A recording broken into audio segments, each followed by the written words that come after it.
नमस्कार, आप देख रहे हैं डिजिटल न्यूज। आपके साथ मैं हूं के राजपूत। आइए आज हम आपको एक ऐसे होनहार छात्र से मिलाने जा रहे हैं जिन्होंने काफी मेहनत करके, कठिनाइयों को पार करके अपने क्षेत्र एवं अपने परिवार का नाम रोशन किया। यह है अनुराग गौर। इनके पिताजी का नाम राम बाबू गौर, ग्राम काकलखेड़ी, तहसील पठारी। हाँ तो अनुराग, आपके मन में कैसे विचार आया? आपके मन में मतलब नीट की इच्छा किस प्रकार जागृत हुई कि मुझे नीट की पढ़ाई करनी चाहिए और मुझे नीट का एग्जाम क्वालिफाई करना चाहिए? वो मेरे पापा डॉक्टर ही हैं, ऐसे यही करते रहते हैं, तो उन्होंने ही बोला था। और भैया भी हैं, कपिल भैया, वो भी मेडिकल लाइन में हैं, तो उन्होंने BMLT किया, तो उन दोनों ने मुझे फोर्स किया ये नीट का एग्ज़ाम क्वालिफाई करने के लिए।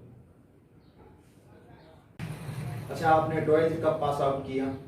12th मैंने 2018 में यहीं पठारी गवर्नमेंट हाई सेकेंडरी स्कूल से किया था। 12th पास आउट 2018 में किया आपने और 2020 में नीट का एग्जाम क्वालिफाई किया। मतलब 2019 में भी आपने नीट के लिए क्या ट्राई किया? हाँ, ट्राई किया था, लेकिन वो कोचिंग मैंने ऐसे ही की थी उस वक्त, मतलब थोड़ी। अच्छा, 2019 में आपका क्या परिणाम था? 2019 में मेरे 280 मार्क्स आए थे 720 में से।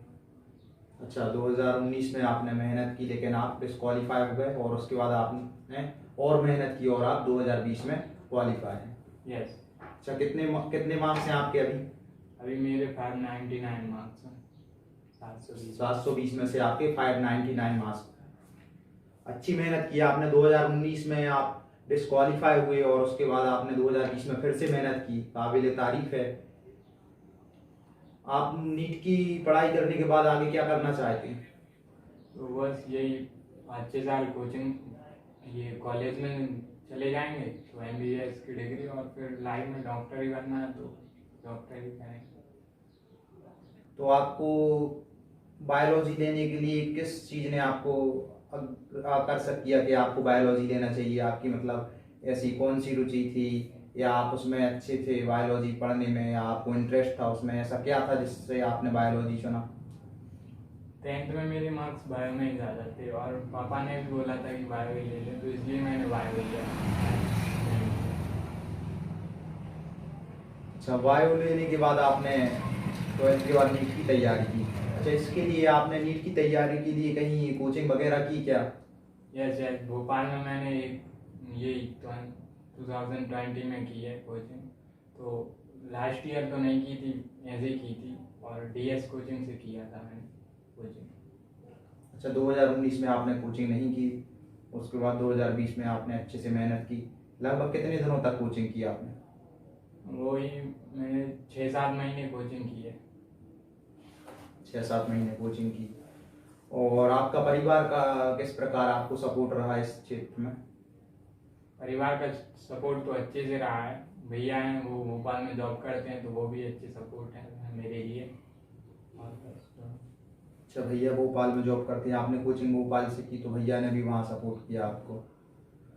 अच्छा, और आपका इस नीट का मतलब जो आप जिसमें क्वालिफाई हुए, इसका श्रेय किसको जाता है? आप किसको श्रेय देना चाहते हैं? श्रेय तो मैं 4 ही लोगों को दूंगा। एक मेरे माता पिता और भैया को, और एक DS कोचिंग, 4 ही लोगों को। अच्छा, आपका श्रेय आपके माता पिता DS कोचिंग को जाता है। और स्टूडेंट जो नीट की तैयारी कर रहे हैं, जिनके लिए काफ़ी चुनौतियाँ आती हैं, आप उनके लिए क्या मैसेज देना चाहते हैं? उनके लिए बस इतना ही कहना चाहता हूँ कि वो, कुछ लोग ये सोचते हैं कि नीट बहुत टफ होता है PMT का टेस्ट निकालने के लिए, लेकिन ऐसा कुछ नहीं है। आप जो कोचिंग में बताए जा रहे हैं नोट्स वो उसको कंप्लीट कर लीजिए, और NCERT पे ज़्यादा ध्यान दिया जाता है, तो बायो में NCERT ही पढ़ी जाती है। और बस टफ नहीं समझना चाहिए एग्ज़ाम को। और पढ़ाई तो वो आपको 10 से 11 घंटे करनी पड़ती है कोचिंग के साथ में। और जो कोचिंग में मतलब रोज़ाना पढ़ाया जाता है, तो वो डेली कंप्लीट करते जाए तो अच्छा रहता है। अच्छा, आप लगभग कितने घंटे पढ़ाई करते थे कोचिंग से आने के बाद? कोचिंग के बाद आप कितने घंटे रेगुलर पढ़ते थे? कोचिंग तो 6-7 घंटे की रहती थी, तो उसके बाद 6 घंटे में घर पे देता था तीनों सब्जेक्ट के लिए, यानी 2-2 करके। तो हर दिन 6 से 7 घंटे घर पे निकाल देता था। अच्छा, जब आपको नीट का रिजल्ट आया था तब आपको मन में कैसा लगा? मन में तो एक टाइप से डर ही था, फिर भी जब रिजल्ट खुला तो अच्छे मार्क्स देखकर सभी खुश हुए। रिजल्ट मैंने भैया ही से दिखवाया था, मैंने नहीं देखा था। अच्छा, आपके भैया ने रिजल्ट देखा, उसके बाद आपको बताया, उसके बाद आपने सबसे पहले किसको बताया? सबसे पहले मैंने मेरे दादाजी को बताया था, वही नीचे थे, उनको ही बताया था सबसे पहले। अच्छा, आपने अपनी मतलब मेहनत से अपने परिवार का नाम तो रोशन किया ही है, साथ में आपने आपके क्षेत्र का भी नाम रोशन किया, तो आपको क्षेत्र से भी कुछ अच्छा रिस्पॉन्स मिला होगा, बधाइयाँ मिली होंगी। हाँ हाँ, बधाइयाँ तो पूरे 12th के फ्रेंडों ने भी दी, और बड़े बड़े लोग जो पापा के दोस्त हैं वो सभी ने बोला, और टीचर्स हैं सभी ने बोला है, बधाइयाँ दी हैं। और फैमिली वाले तो दे ही रहे हैं, अभी भी दे रहे हैं। तो आपने जो 2019 में ऐसी कौन कौन सी गलतियां की थी जिनके चलते आप नीट में डिस्क्वालीफाई हो गए थे? तो उस ईयर मैंने कोचिंग भी अच्छे से ज्वाइन नहीं की थी, और थोड़ा फैमिली में भी प्रॉब्लम थी, और मेरी तबीयत भी खराब थी। तो और रूम पे भी मैंने कम ही पढ़ाई की थी, 3 से 4 घंटे। तो उस टाइम पे मैंने सोच ही लिया था कि इस बार क्वालिफाई नहीं होना है। तो फिर मैंने सोचा कि अब मैं नहीं करूँगा कोचिंग, लेकिन मेरे वो कपिल भैया हैं, उन्होंने फिर से मुझे फोर्स किया, तू एक बार और कर ले। इसलिए मैंने 2020 का फिर से एग्ज़ाम दिया नीट का। अच्छा, आपने 2020 का नीट का एग्ज़ाम दिया, तब आपको जैसे 2020 में काफ़ी परेशानियां आई सभी लोगों को, तो 2020 में आपको नीट के एग्ज़ाम देने में या कोचिंग करने में, तैयारी करने में कौन कौन सी परेशानियों का आपको सामना करना पड़ा? वैसे वहाँ पे भोपाल में रहकर तो कोई परेशानी नहीं आ पाई, क्योंकि भैया साथ में थे, और घर वालों से पैसे मैसे की कुछ दिक्कत नहीं रही। बस दिक्कत तो अभी लॉकडाउन की हो गई थी, तो उधर से हॉस्टल से मुझे लॉकडाउन लगने के बाद, मतलब हॉस्टल तो सारी बंद हो गई थी, इसलिए मुझे भी आना पड़ा।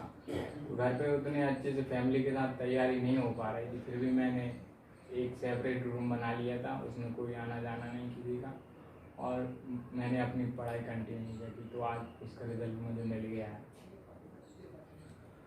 अच्छा, आपने काफ़ी मेहनत की, मतलब लॉकडाउन के चलते भी आपने हॉस्टल से निकाल दिया गया आपको, तब आपने घर पे सेपरेट रूम बनाकर अपनी घर उस रूम को ही कोचिंग बना लिया, और उस रूम को, तो आप मतलब ये नीट के लिए आप ऐसी कौन सी, मतलब कोई ऐसी स्पेशल बुक आपने पढ़ी, या फिर ऐसी कौन सी चीज़ है जो तैयारी के लिए परफेक्ट है, तो आप क्या बताना चाहेंगे आने वाले स्टूडेंटों को कि कौन सी चीज़ कवर करनी चाहिए? तो बायो में तो यही प्रेफर करूँगा कि एनसीईआरटी पढ़ना चाहिए, उसके अलावा कुछ नहीं। वो टीचर तो पढ़ाते ही हैं, वो कोचिंग की कोचिंग में ही याद हो जाता है। और फिजिक्स में मेरे कोचिंग जो की डीएस, उसमें तो वो नोट्स ही ऐसे करवाते हैं कि और कुछ पढ़ने की ज़रूरत नहीं रहती। ऐसे ही हमारे सर थे केमिस्ट्री वाले, वो भी पूरे नोट्स पे ही कवर करवा देते।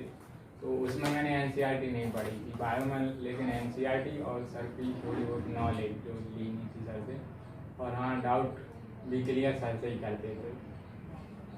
अच्छा, तो आप इसमें अपनी कोचिंग और कोचिंग के नोट्स और एनसीईआरटी को विशेष महत्व देते हैं, तो हम आशा करते हैं कि हमारे आने वाले स्टूडेंटों के लिए आप प्रेरणा का स्रोत बनेंगे, और आपके जैसे ही कई हमारे जो आने वाले स्टूडेंट हैं वो भी अपने घर का और अपने क्षेत्र का नाम रोशन करेंगे।